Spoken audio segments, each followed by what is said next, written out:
Hello, in this video, I'm going to give you some last minute exam tips for your IGCSE English Literature exam with Edexcel on your literary heritage text question, which is your final question on paper 2. Now, this covers all the texts that are literary heritage, for example, Romeo and Juliet, Macbeth, The Merchant of Venice, Pride and Prejudice, Great Expectations, and The Scarlet Letter. So whichever one you have studied, this video is going to be relevant to you. Now, first of all, how are you assessed? You are assessed on 3 different assessment objectives for this. This is the hardest question on your IGCSE literature because they are assessing 3 different skills rather than 1 or 2. So, AO1 is your perceptive understanding, your ability to show you can consider the whole text and think about what the author's trying to do and make a perceptive and detailed argument through your essay. AO2 is your analysis of language, form, and structure. You can prove to the examiner, yes, I can take quotes from the text, I can identify techniques the authors use, I can look at the structure of the text as a whole, and I can tell you why that's important. And then your AO4 is your link to context. So you need to show the examiner that, yes, I can present an argument as to why my author wrote this text and what were they trying to say about the context in their society when they wrote this. Now, I'm going to show you exactly how to structure your essay, how to structure each one of your paragraphs, and also give you some examples. Before I do that, let me just give you a few quick tips. This is to focus your revision if you're running out of time before the exam. Number 1, for AO1, you must know your text well, and you must focus on characters and themes. So in an ideal world, yes, it'd be great if you could reread the text or watch the film, because both of them will help you to explore themes and characters. However, if you don't have time for that, watch some summary videos. There are great summary videos on the text.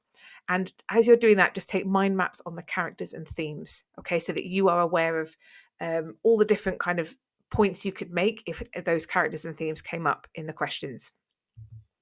Secondly, for AO4, you must revise context in detail.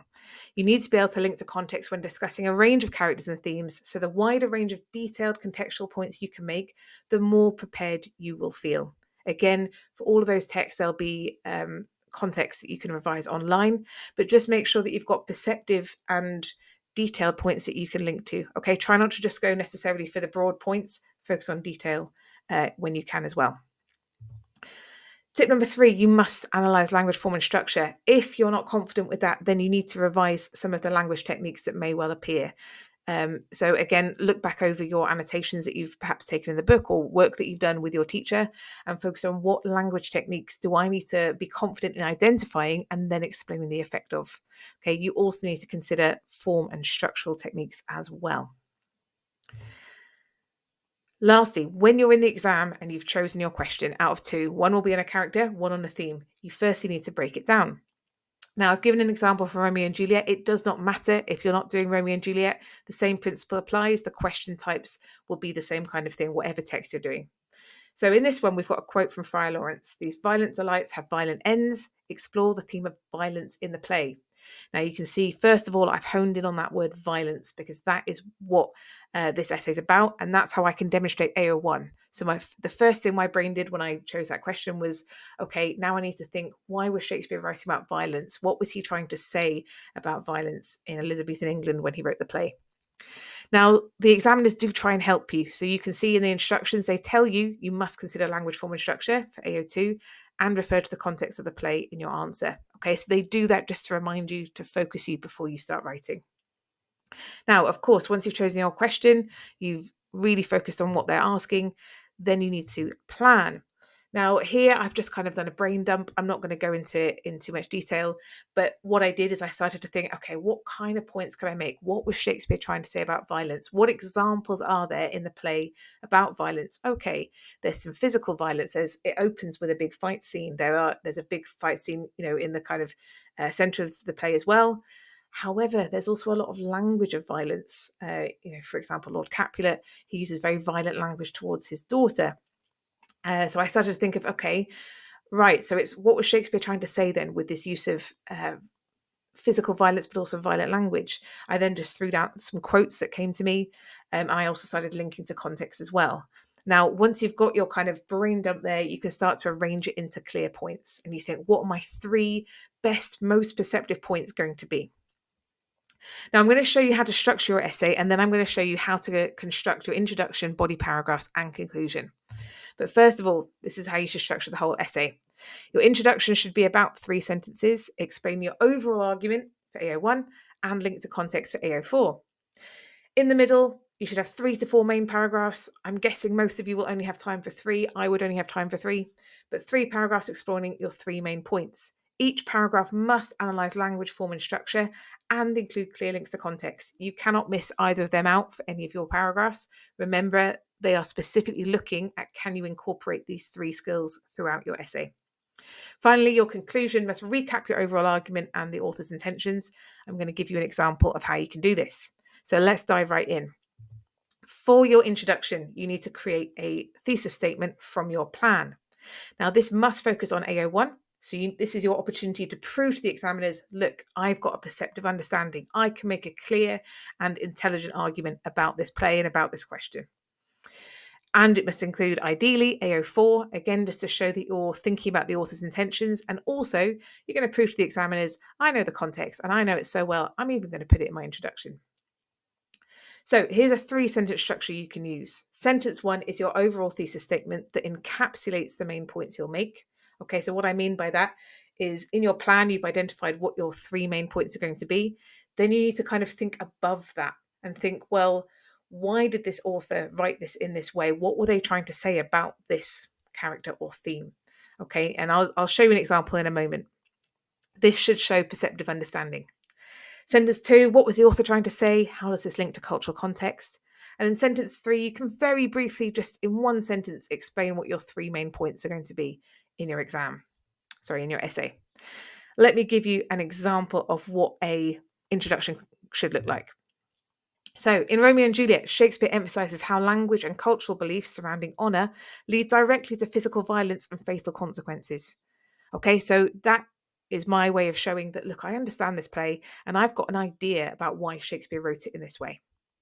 Okay, in my next sentence, I'm going to focus on context. Through this, Shakespeare suggests that there needed to be a re-evaluation of honour and masculinity in Elizabethan England. I'm now going to go on to my final sentence where I explore the 3 main points I'm going to make in my essay. This essay will explore this idea through examining the language of violence from the male characters, Tybalt, Lord Capulet, and the servants of the houses of Capulet and Montague.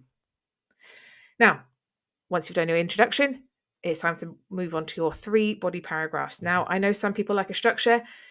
You may have been taught one already. If so, use that one. But if you find it helpful, use the petal technique, okay?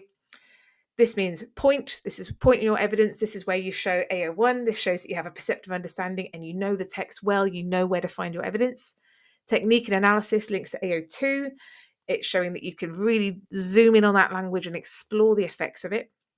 And then link to context is self-explanatory. That one is AO4. Let me give you an example essay, and then I'm going to go through how it meets this petal framework and how it meets AO1 in every single way. Sorry, AO1, 2, and 4. All right, so here is my paragraph. Now I'm going to start off, if you can see in red, this is my point, and this is focusing on AO1. I'm trying to show that I have a perceptive understanding.